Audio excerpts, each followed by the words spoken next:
So he finally did it. At 45 years of age, Tom Brady, the oldest quarterback ever known to man, has finally retired. So what does this have to do with a personal injury case? I'm glad you asked.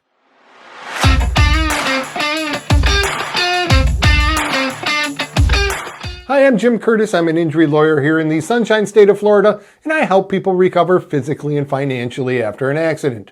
So when I first heard about Tom Brady's final retirement announcement, I was in the middle of working on a case involving a 51-year-old man, so not much older than Tom Brady, who injured his spine in a car accident.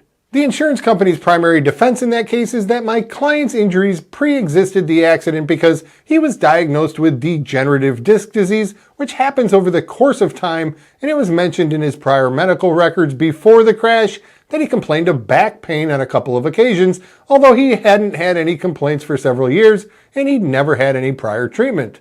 Then I heard about Tom Brady's retirement and I wondered, that guy played professional football for what, 23 years? I wonder what an insurance company would say about him.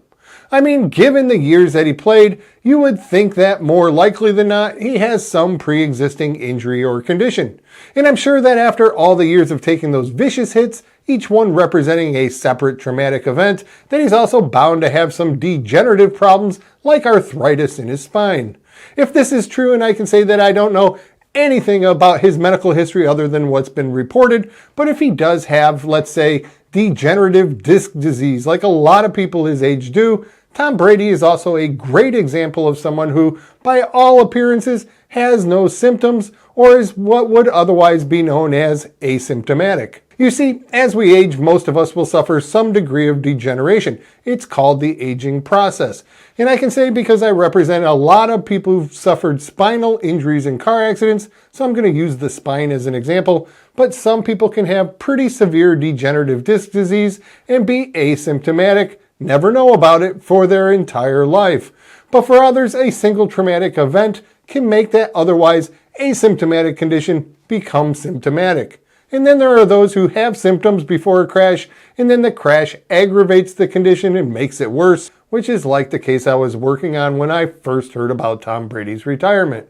The issue of pre-existing conditions and injuries comes up a lot in injury cases because insurance companies love to point at any pre-existing condition and use it as a defense to claim that it's the pre-existing condition that is the cause of all the problems and not whatever accident you were involved in. But what can you really do about it? Well, you can't do anything about the fact that you have a pre-existing condition, but you can take some steps to make sure that it's clear that it's known that your pre-existing condition either became symptomatic due to your accident or that your condition was made worse as a result of it. And what are those steps?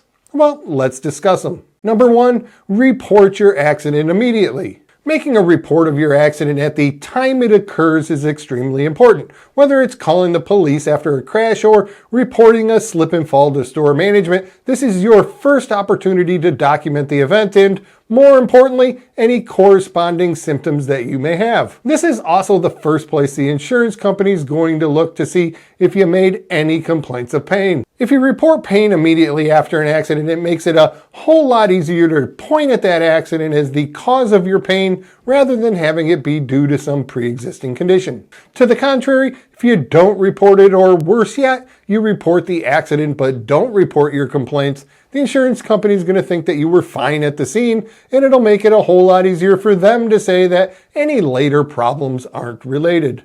Number 2, go to your doctor immediately after your accident. Probably the most important thing you can do if you have a pre-existing condition and then aggravated in an accident is to get to the doctor as quickly as possible after the accident.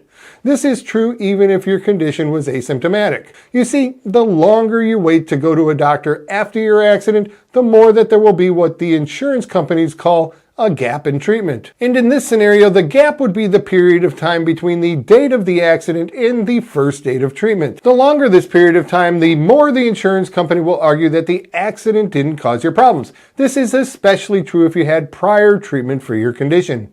But if you go to the doctor right away after the accident, then you've at least documented the event in your medical records contemporaneously with your complaints. This makes it a whole lot harder to argue that the accident had nothing to do with your problems.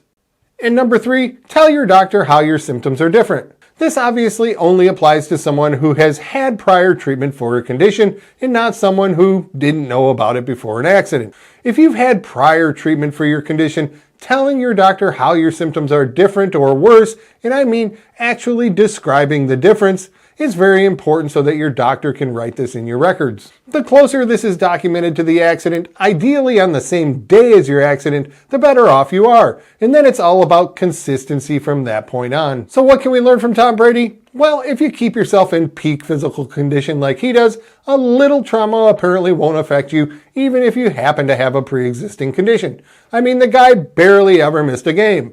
But for the rest of us mere mortals out there, it's all about documenting your complaints early, and if you do have a prior condition that you know about, it's about making sure that the doctors know how your symptoms are different from before. If you like this video, be sure to subscribe to my channel and check out my other videos for even more great tips and information.